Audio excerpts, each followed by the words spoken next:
Good morning, everybody. It's Thursday, it's tea and toast, we're in the yard, and it's chucking it down outside. Happy month of May. So yeah, how are we all? How are we doing? So if I keep looking a bit weird today, keep turning my head like this, I'm really apologise, and I've got a bad neck. Had my COVID jab on Tuesday, and I was just telling you, Georgia, weren't I? Yeah. Wow. Knocked me like a ton of bricks. I nearly swore then, but yeah, it really did knock me. But I'm left with a dodgy arm and a dodgy neck. So if I look a bit like robotic today, that's the reason why when I'm trying to talk and turn to you. But how are you, Georgia? I'm good. If I do that, you are that's just a robot. me being a robot. Yeah, You're just joining in sympathy with me. Yeah. I might do it now. Just do it, just for the hell of it. But yeah, I'm good today. I feel actually quite sunshiny, even though the sky outside is not very nice. And it is actually because today is voting day. You're so excited about this. I am so excited. I feel like no one else is excited. It's just me. Well, you know, it's great. I'm really happy that you're excited. I can't say that I share your levels of enthusiasm. However, it's not a bad thing to be happy about voting day, is it? No. It's an exciting day. So I'm not really as well clued up as you about voting. So I know that really important that we vote. You know, it's very easy to sit and moan about things that go on within where you live, your area, even within the country. Yeah.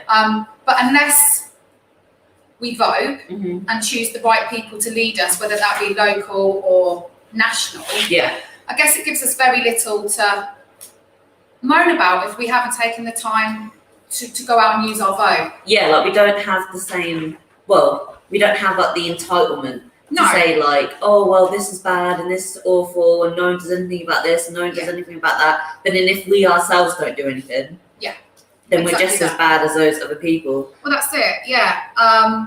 So today, you can go and vote in your local election. They're already open this morning, aren't they? Yeah, they're open until 10 o'clock tonight. 10 o'clock at night. 10 p.m. Wow, it's a long old day of voting. For your late workers. Yeah. If anyone's finishing work late, don't worry, because as long as you can get there before 10, or if you've had a postal vote, because obviously if you can't actually attend on the day, then if you applied before, then you could have a postal vote, which will kind of offset that. So you still have... Yeah, there's other ways to get around. And I have heard as well, I'm not so sure if they're doing it this time. I don't know if it's because of COVID or whatever, but I've heard before where sort of more elderly can't get there. There have been people who go and pick people up and take them to vote and that. Yeah. I don't know if that's happening this time. Yeah, so this time they're saying not to do that. Right, because you don't want a car share. Yeah, because it's COVID, so that you can only give people a lift, people who are in your bubble. Right. So if they're not in your bubble, you can't give them a lift. Okay. Yeah. Well, hopefully the rain clears up a bit. It has actually stopped now, just looking out the window, because I guess that would be something that could put potentially a lot of people off going to vote. Yeah, 100%. But then I also think, you know, because this is the thing, the passionate people are always going to vote, like rain or shine, snow or sleet, they're always going to go out and vote. But it's the people who are first-time voters, potentially some students, more elderly people, you know, and people who are just kind of disinterested in politics. I feel like they're the people that we need to kind of target in encouraging to go out and vote, because this is a time for change. And now that we've got the two new councils, Northampton is under the West Northamptonshire Unitary Council, and this is the biggest change in our local politics for about 50 years. Oh, really? Yeah, it's the biggest change. This is absolutely historical. So what?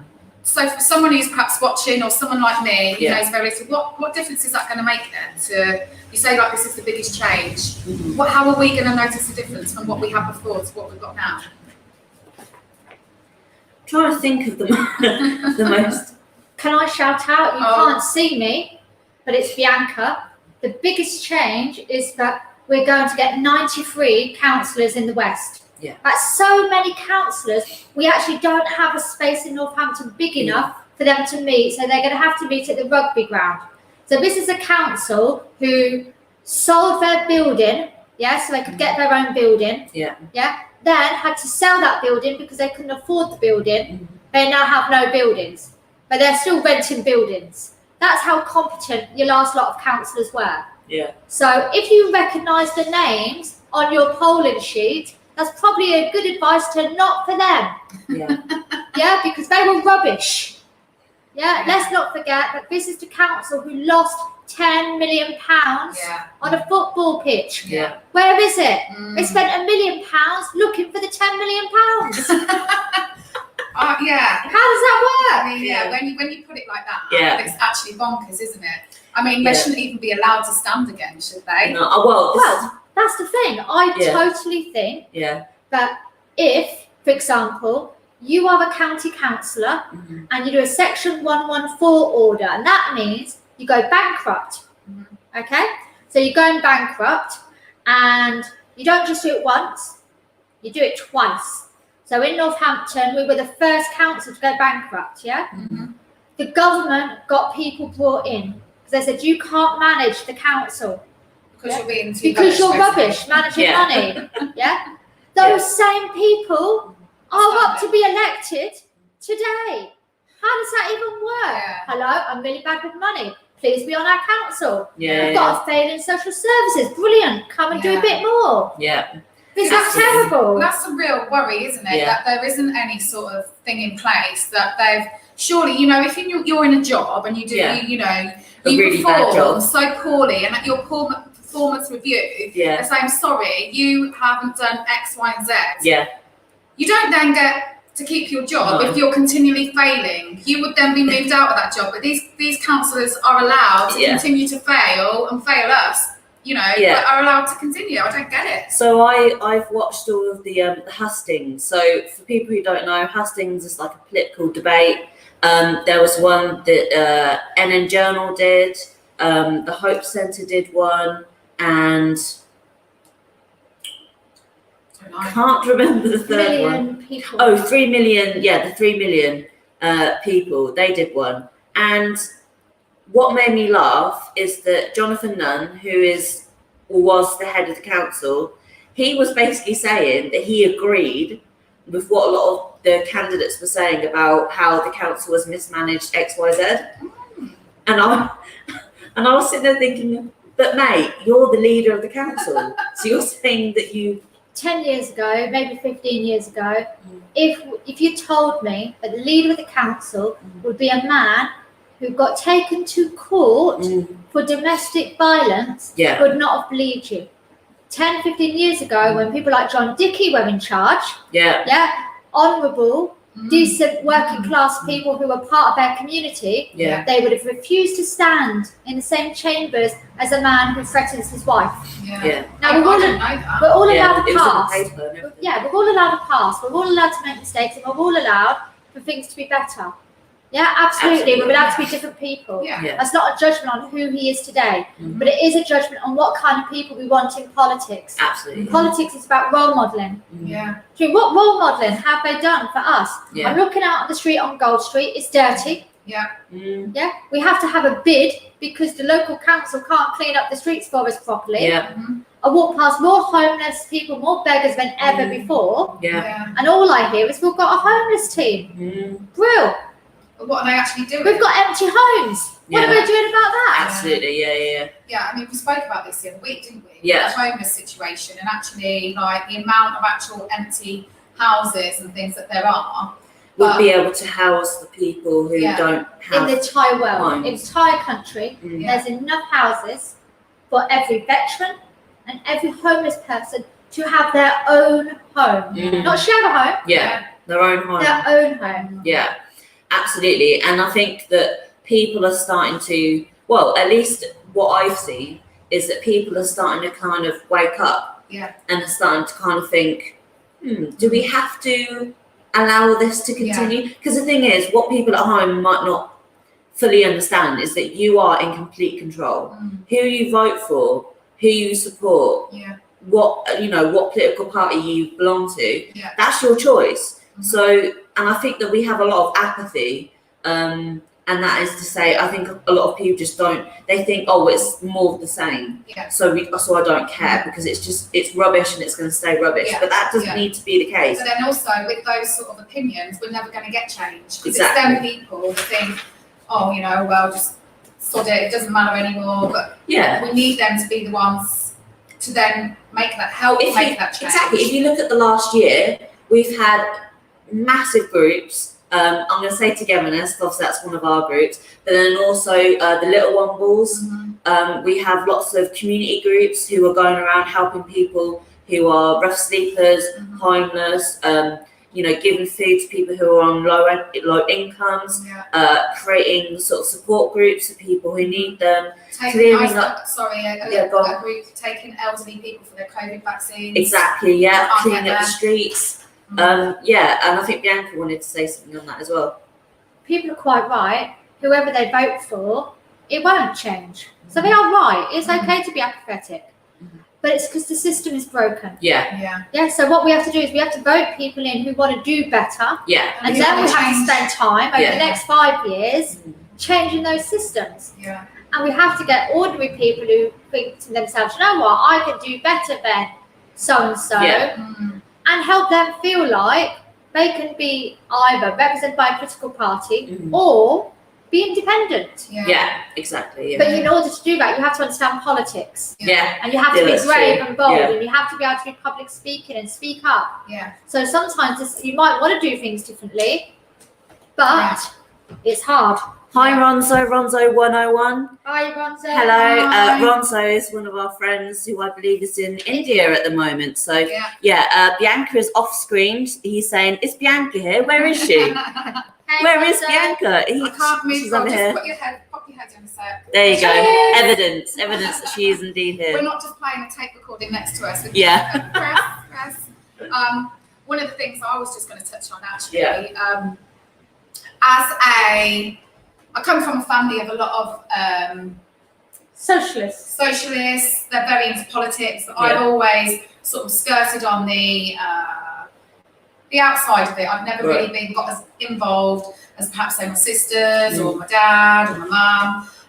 And I found, and I spoke to quite a few people similar ages to me, or you know, that this past year, the COVID pandemic has actually been something that has made people think, wow, how important it is now, politics. Yeah. Because having watched the daily press conferences, having watched some of the decisions that our government have made for us all during this pandemic and how utterly terrible and wrong they've got it at times, for me, that has really sort of, I knew how important it was anyway, but it's really made me realise, we've got to be the people voting in these local elections, voting in the big elections, because, I would have preferred to see someone other than Boris running our country at a time like this. Yeah. I would prefer to see someone not like Matt Hancock running our national health system. And we also don't have an opposition because, and I mean, I don't know if I'm getting a bit too political here. I'll be a bit careful. But I think that Keir Starmer is conservative with a small c. Like he's Labour, but I don't think he's providing enough of an opposition to the policies and to Boris Johnson, basically. I don't think it's about Keir Starmer, though. I think that the Labour Party at the moment is broke. Yeah, so unfortunately, the only thing that I have a criticism of Jeremy Corbyn, and I don't have many, is that he didn't deal internally with the issues. It needed sorting out. And what Keir and everyone on the right have done, is they've sorted them out. They've said, you know what, left-wing people, off you go. But we have a choice. We can either keep fighting for the Labour Party, which in my opinion at the moment is broken, and that's not about Keir. The policies are broken. They are a party of nuclear weapons. They think that people can't be retrained. How does that work? At every point during the pandemic, Keir Starmer said, I support this decision, I support this decision. Yeah, exactly. People were dying. Yeah. People are really annoyed that Boris Johnson said that people are going to be piled high. They did get piled high. Yeah, it wasn't worse. Yeah. We had over 150,000 people who were included in the statistics as not people who died 28-day period. Yeah, because it is the 28 days, isn't it? Absolutely. So if you died on day 29, you don't go in the statistics. You would be in the statistics, but that's still what's happened. Yeah, so yeah, absolutely. Yeah. But for the local politics, we have to remember that when you walk down your street and you see the rubbish, that's your politician's fault. Yeah. Yeah, when you're driving on the road and there's potholes, that's your politician's fault. Yeah. When there's dog poop everywhere, that's your politician's fault. Because all you've got to do with that one is put poo bags on next to the bins, and people will sort it. Yeah. These are all problems that people are choosing not to resolve. Yeah. Yeah? Yeah. 100%. So think very carefully about who you want to vote for, because people who vote for the same people are going to get the same result. Yeah, absolutely. Yeah? Yeah, if you touch your thing when it's blood, hot, it's going to be burning you. It's not rocket That's science. it. And if you're looking around and thinking things need to change, then we need to change who's leading us, don't we? Yeah. One of the things I thought was probably important today for people who are watching, I just had to check with Bianca and Georgia before we came online, because I haven't voted yet, so I'm going to go this afternoon. But I was thinking to myself, oh God, I can't remember where I put my polling cards. But you don't need it. So if you're sat there thinking, actually, I do want to go and vote today, but I haven't got my polling cards, like, I can't. You can actually just turn up, can't you? As long as you're registered. Yeah, as long as you're registered to vote. You can go to your polling station and they can search you by your name and address, and you can vote still. So if you're not registered, and you're a bit annoyed that you can't vote, register to vote today. Get ready for the next election, because there's going to be another election and you're going to need to vote on it. Yeah, there's always going to be, but I mean, like with this one, I think it's also quite important to point out that I don't think there will be another local election for about 5 years. I think it was. So definitely get out to vote. On how well they look after the council. Yes, that's true. But if you're sitting there and you're thinking, I could go and vote, but I'm not sure. 5 years. Do you really want to be stuck with people that you don't, that don't stand up for your best interests? You don't, clean up your streets, sort out your dog mess, all the rest of it. Open your libraries. Yeah. Again, like the Conservatives, I keep on saying, but the Conservatives have said about the libraries, and they've been saying like, we need to save our libraries. They're the ones who cut them in the first place. Yeah. it really boggles the mind, because people would have got that slip through their door and gone, I'm going to vote Conservative because they really want to save our libraries. Yeah. They're saving them from themselves. Yeah, they're the ones that have made the cuts. They've made the cuts, and now they're saying, but we need to really save them. And that's the really sort of dangerous part of this, is that we can't, it's not like when you get a leaflet through your door, it's fact checked magically, and then you get like a load of information saying, well, actually, if they had not cut the services in the first place, they wouldn't need to save them. You don't have that. So that's why it's, really important that if you can, to look at the leaflet, look at the people, do some research, and try and make as much of an informed decision as you can, because it's so important. It is really important. And like we just said, you've still got time today. Do that bit of research today. They don't shut till 10 o'clock. And I would say, coming from a parent point of view, like, think about 5 years' time, potentially, there could be not another local election for you. You want to think about what sort of society and area and we want our children growing up in. Absolutely. So it's just so important. And if you're really confused and you don't know what's what, and you want someone to talk to, Georgia's your woman. She knows all about it. She's a lot more read and informed than I am. Or Bianca, she's very busy. 100%. But I will try. So if anyone has any questions, I will endeavour to answer them. But even if you're not 100% sure, I would still suggest that you go and vote anyway, because it's your democratic right. And even if you want to spoil your ballot. You don't want to vote for anybody, go and vote for nobody. But women, especially, people died. Exactly, People have died for.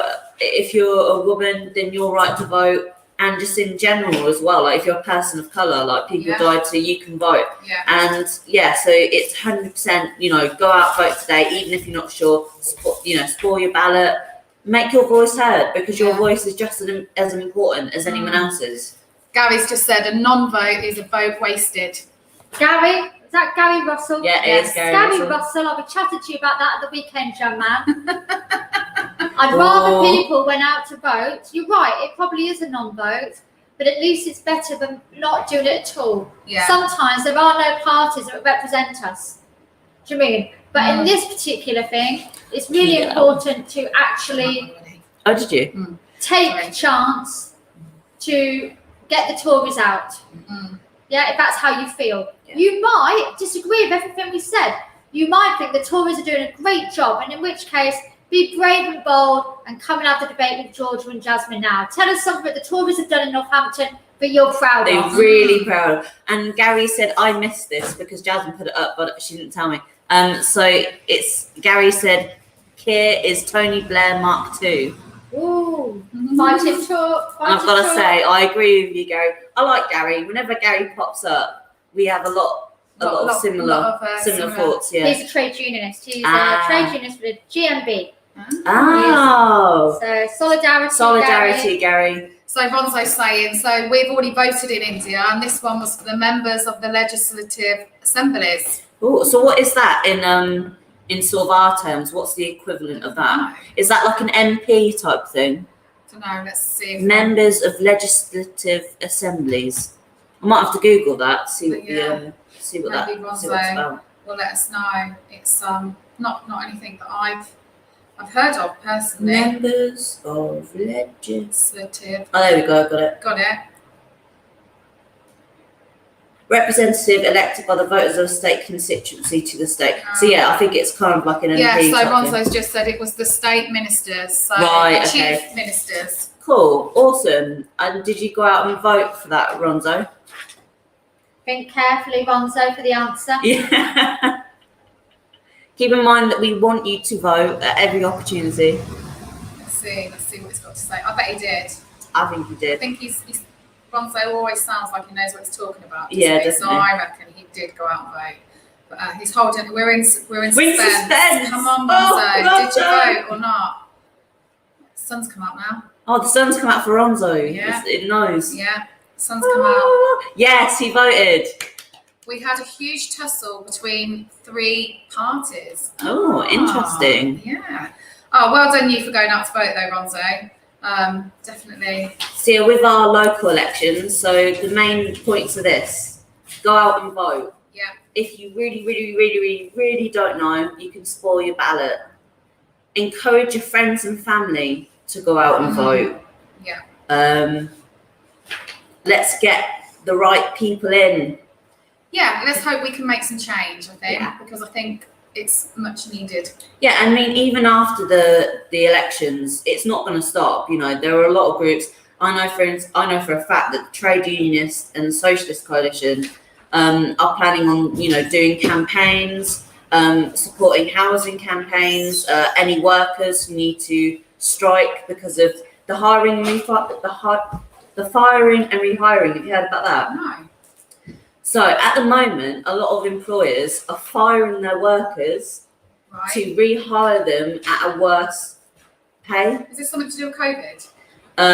So I think COVID's kind of given them an excuse to do it. Because they were obviously furloughing. Yeah, because there's like furloughing and redundancies and all the rest of it. Yeah. So there's a lot of people who are kind of basically being forced to take a worse off contract, because otherwise they'll have no job at all. Yeah. And obviously if you are like a working class worker, then you need that job. Absolutely. So a lot of people are being forced into it. That's horrendous. And so a lot of people in different organisations are going on strike. They're launching campaigns to kind of fight against this, because it is actually disgraceful. Oh, it's horrendous. It's just absolutely horrendous. Yeah, absolutely horrendous. How are they allowed to get away with that? The law. Well, it's like 0 hours contracts, isn't it? Like the whole thing of 0 hours contracts, where basically you're not entitled to anything really. and then your employer can just be like, oh well, we don't need you now, kind of thing. Yeah. I just want to, sorry Georgia to interrupt, I just want to read out what Michael's just said. I've been a voter in Wrexham, North Wales. I've also been out since 7 a.m. this morning, putting leaflets in letterboxes, reminding people to vote. I'm worn out now.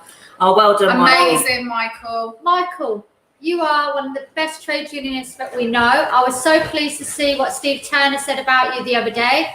Solidarity, brother. I know that with the trade union in your hands, then the trade union is in safe hands, and there's a positive future for that. But if ever there is a kind of socialist dude, it is our Michael. He's bloody marvellous. Solidarity, Michael. Well done, you, Michael. That sounds amazing. Sorry, where were we? Yeah, so I was just that's it basically. The firing, rehiring. So a lot of people are going out on strike, or they're trying to stop this, which I think isn't being covered enough in the news. I really feel like that should be front page. I've never heard of it. Yeah, so, I mean, you've never heard of it, and it's not like you don't. No, and I do look at the news. Yeah, absolutely, yes, and I've not heard a thing about it. So that's not good, is it? Yeah, not on at all. And I think possibly the trade unions are really, they're going to be on fighting, absolutely fighting on. So if you Unite, the union, have something like a 15 million fighting fund just for that kind of issue. Wow. Yeah, the trade unions are taking that on. It's not okay for employers to sack you and then rehire you on worse terms and conditions. Exactly, yeah. Do you know what I mean? It's absolutely scandalous. But you know what the Conservatives in this government do? They think it's okay. Yeah, they enable it. £800 wallpaper, but no £800 bonuses for working people. Ronzo said, I want to join the Tea and Toast panel, guys. What do I do?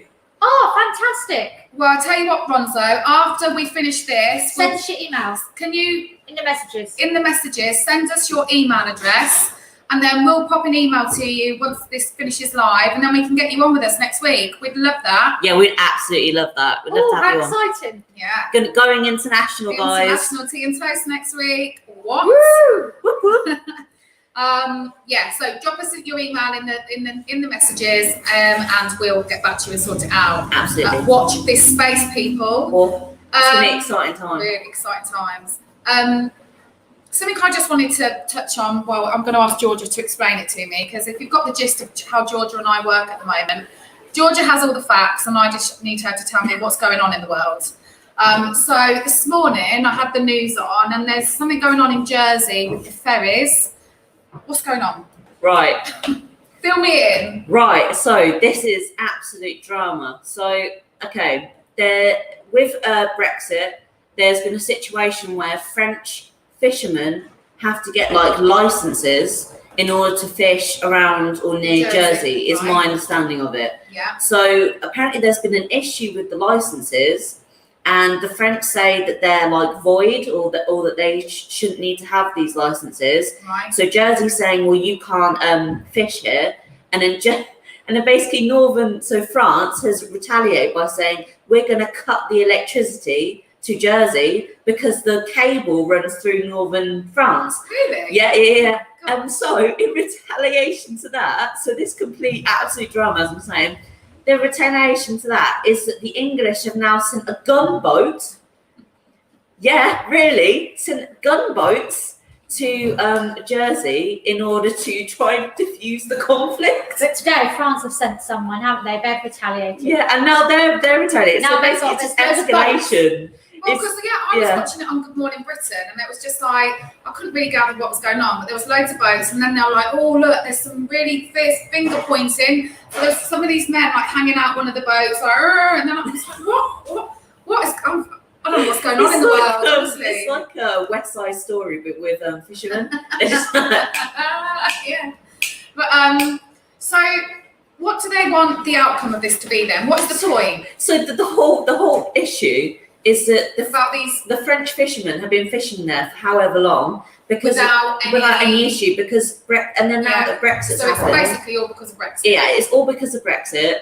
Everyone's kicking off, and Yeah, and basically now it's just being escalated on both sides every day. So the only thing that they can possibly do, in my opinion, is to say, right, let's just forget the licenses. As long as you fish within reason, then everything's fine. Because that's what you have been doing. I was going to say, if it's been working for so long, why, surely, well, this is just another example of how Brexit is just causing so many different issues, really, isn't it? Absolutely. It's just crisis after crisis, isn't it? And now we've got there was this whole thing before about like fruit, like we wouldn't have access to certain fruit and vegetables because they would have to import it from different countries. But then because of Brexit, it might be delayed. And then if it's delayed, the fruit and vegetables are going to go off because it's, do you know what I mean? We're all going to be eating mouldy bananas and apples. Yeah. And then my dad said something the other day where he was like,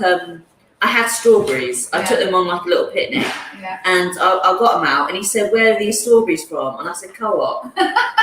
And he went, "No, where are they from?" And I said, "I don't know. They're just strawberries." And he was like, "Oh, well, I was looking for strawberries that are from like England." Right. And I was like, "Okay, why is that?" And why? Yeah. What? And he said, "Oh, it's because I don't want to like get fruit that's been flown around the world, like because it's wasteful, like an eco thing." And I said, "Dad, you've got to be really careful because it kind of sounds like you're being a bit." Do you know what I mean? He's like, "Oh, I'll only eat English strawberries." Like it wasn't that. It was just because he didn't want the waste of it. But then they were actually from Somerset. Oh. So we had the luxury of Somerset strawberries. So you did have English strawberries. I did indeed, and I do think it is important to support local. Oh, I do. And I definitely think that Brexit has shown us that there needs to be more self-sufficiency. In order to support local, you have to eat. You have to eat according to the weather.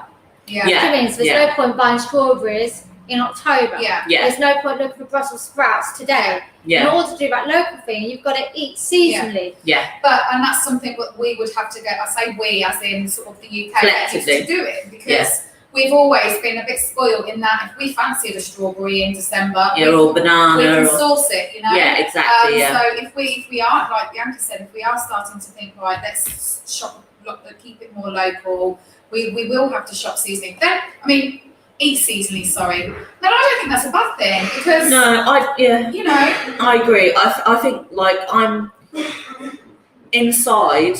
There is a conflict. And the conflict is that on the one hand, I do want to support local, and that is businesses and eat locally and like all the rest of it. Yeah. I also don't like the waste of the travel that food does. So that as well. Then on the other hand, I also think that it's important to keep those ties with the rest of the world and keep them strong in terms of our markets and our trade, because I feel like if we start cutting ourselves up with everything.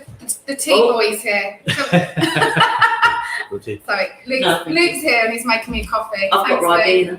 Luke, can I have it quite weak, please? Bianca's just given in her orders. Yes, please. For our little cup of coffee and tea we're going to have in a minute. But sorry. Luke needs to come over with like waiters have their little pad. Could I have a latte, please, with a latte with extra fine. Yeah. Well, 2 sweeteners, please.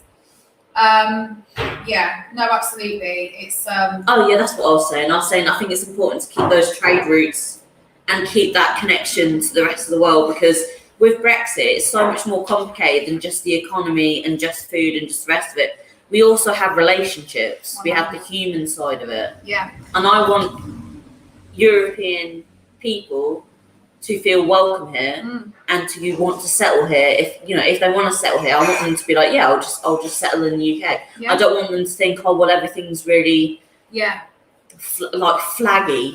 Is the only thing I know exactly what you mean. And Michael's just said education plays a massive part. I don't know the seasons for things like fruit and veg. So doubt people younger than me will either. Well, I completely agree, Michael. I wouldn't know either. I would have to go and look it up and see, what I'd be having on my roast dinner from one season to the next. Broccoli all year round. Broccoli all year round. Potatoes all year round. Yeah, if you're hankering for broccoli and potatoes, I've got some news for you. You can have it whenever you want. So Ronzo said, yes, getting strawberries in this season. It's wonderful, delightful, actually. Any day for strawberries. Oh, nice. Oh, you can't beat Strawberries are really good. I guess you're going to say that it's sunny there. Yes. Strawberries and sunshine. It's a nice sunshine there, Ronzo. But what I like is when it's like really sunny, nice and hot, but then there's a bit of a breeze. So you get that little bit of like coolness on you. Yeah. I'm just talking about, while we're talking about fruit, I'm really into raspberries at the moment. Oh, I love raspberries. But I was really disappointed because I went and did my food shop this week at Lidl. Yeah. And I bought like a packet of raspberries, which I do every week. And I got them out to eat some last night because I was feeling like I need some goodness in there. Yeah. They've all got mouldy. Really annoyed. But anyway, where my daughter started horse riding, there's a little farm shop there. Yeah. And the first time she went a couple of weeks ago, they were really small, so there's only a few bits and bobs, but they had raspberries, and I bought some of them, and they were delicious. And it's actually made me think, I'm not going to go back to Lidl. Yeah, let's go to the Every farm. time we're going riding, I'm getting my fruit and veg from there. So yeah, that is actually a very good point. I do think that we need to support our local like farms and But farmers. one of the difficulties is that the majority of people at the moment don't have the money to do that. yeah, So actually, that's true, eating yeah. fresh food is really, really that's the expensive. trouble, yeah. Do you know what I mean? So the other good thing to do is to buy frozen food. Yes. Yeah, so get your frozen veg, just as many nutrients. Yeah, that's what I was going to say. So don't feel like you can't have nice fruit and veg. Yeah. Get them out of the freezer. Don't boil them for too long. You'll keep all the nutrients. And remember, use that extra water for your gravy because it's got all the vitamins in it. Ooh. Yeah.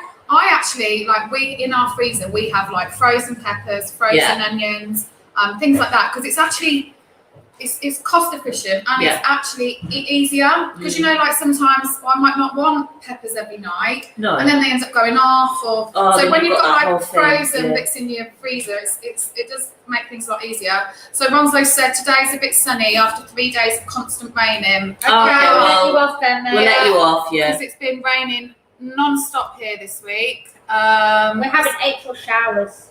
Fruit and veg loses a lot of flavour the longer it is from being picked. Yes, definitely.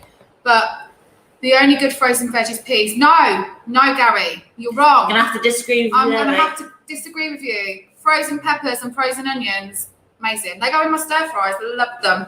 But peas. Oh, and do you know what I had last night? I had frozen corn on the cob. What, like frozen? Well, I cooked it first. Oh. I mean, Jesus. I had it. I cooked it. Frozen corn on the cob. Right. Not frozen. It's not as good as normal corn on the cob, but it was all right, Yeah. Yeah, it was all right. I wouldn't rush out to get them again, but I've got a bag I've got to get through now. But yeah, some things, you're not going to always get everything, are you, frozen? That's going to be exactly the same. But my peppers and my onions are... Oh, you also freeze like slices of oranges and lemon. Yeah, don't you? so another little tip for you. So what I also do is if I've got like lemons, limes, oranges, and they're starting to just before they go, chop them all up, put them in the freezer, and it will sit like a bag of lemons, a bag of limes, a bag of oranges, and then they become your ice cubes and your gin and tonic on Friday. Which is a very good tip. Waste not, want not, and they're delicious. And it's really, really nice, especially in the summer when you've got, that nice cold. Yeah. It doesn't dilute it. Doesn't dilute it. And that can actually work in any cold drink. Yeah, it doesn't have to be gin and tonic. I love ice when the weather's hot. I love to have some ice in my drinks. Yeah. I mean, if it's going to be a gin and tonic, you're probably winning. But if you've only got a glass of orange squash, it will still be nice. It'll still be nice, yeah. Yeah. So let's just see even. I'm just going to see what Monzo's just said. Yes, refrigerated food sometimes loses its nutrition when kept that way for 4 days, but the taste sometimes remains the same. Yeah, definitely, Ronzo. Is that fresh fruits with muesli cornflakes for brunch? Check you out, lovely. Ronzo. Gary's saying frozen veg used for smoothies. Yeah, that's the word. I know people who have bags of frozen fruit as well to go in their smoothies. Yeah. Oh, look at this. Thanks, Luke. Coffee's here. Wow, this is one hell of a Thank tea and you for your toast this service. morning. Where's our toast? But yeah, there's lots of different bits and bobs you can do with a bit of frozen fruit and veg. Yeah. Right there. Going to Yeah, sorry. I was just about to call it a day, but Georgia's got more to say. Come on, Georgia. I was going to say, I don't feel like it would be fair to Sophia if we didn't talk about the situation that's happening at the moment, Go on, then. where the government is, or like universities are going to have their funding cut to arts, which is then going to be put towards other subjects such as nursing and things like that. And yeah, like nursing is really, really important, obviously, very important.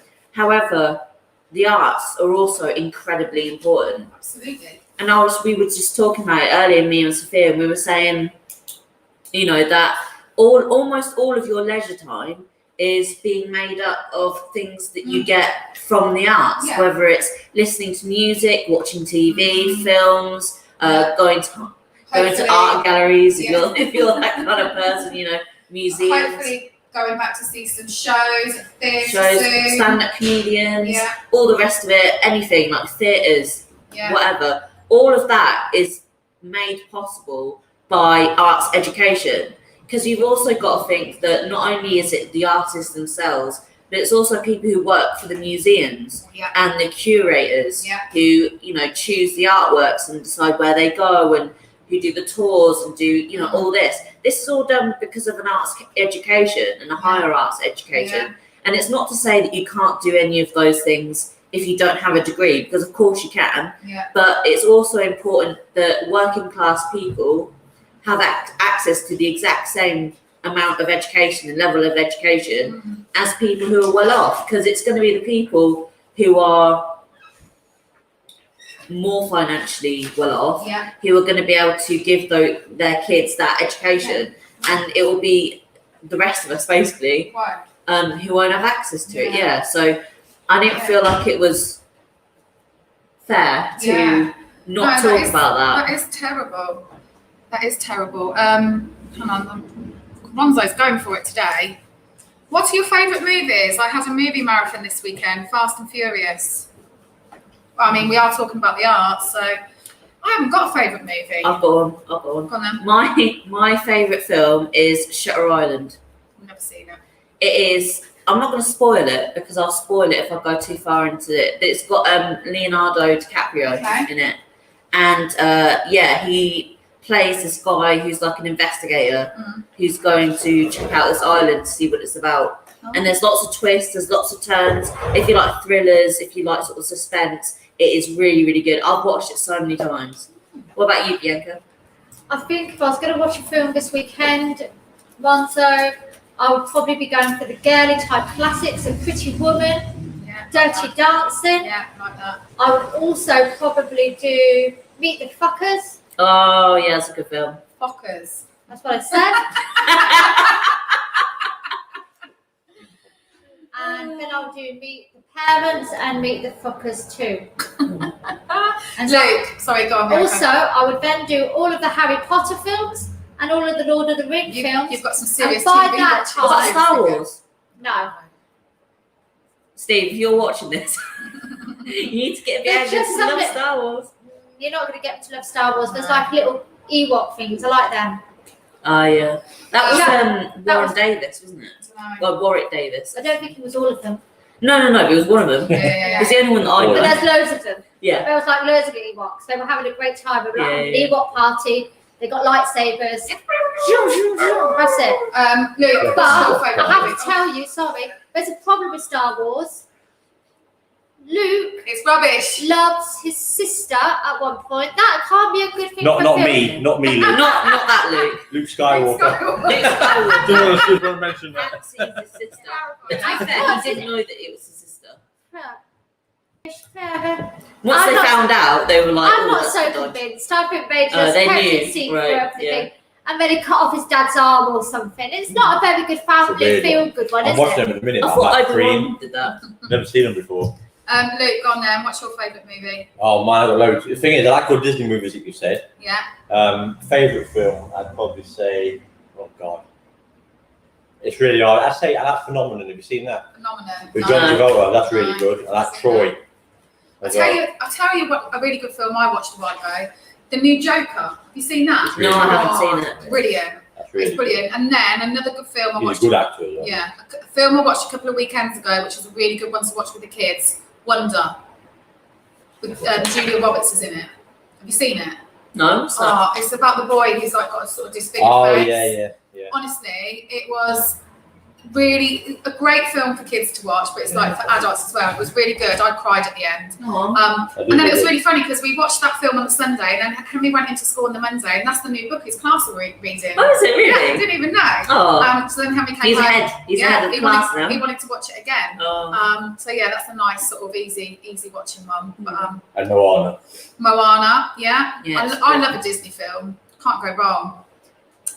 Anyway, on that note, we've gone through the spectrum of let's vote today, whether we like frozen fruit and veg, Brexit, and the French, and what movie do you like? Wow, what a discussion. Hold on, Gary's just having a little Shawshank Redemption, The Green Man, and Guardians of the Galaxy. Yes, Gary, I'm with you. Yes. And Ronzo said Disney movies are awesome. Oh, sorry, my voice went now. Disney movies are awesome. Those we can enjoy with everyone. Yeah, definitely. We'll see you next week, Ronzo, in the real world. Yeah, we'll see you next week, what you look Ronzo. like. You're gonna be like a real human. I know. We'll be in touch with you in a bit, and we'll get that sorted. Yeah. But everyone else, happy voting day. Make sure Get out, vote. Make sure you go out and vote. Go now if you can, because it's sunny. Yeah, it's sunshiny. You want to take the opportunity. Get there, get back. But have a great day, everyone, and weekend. And we'll be back next week with Ronzo. Yeah. Stay safe, and we'll see you soon. Stay safe, everyone. See you later. Bye.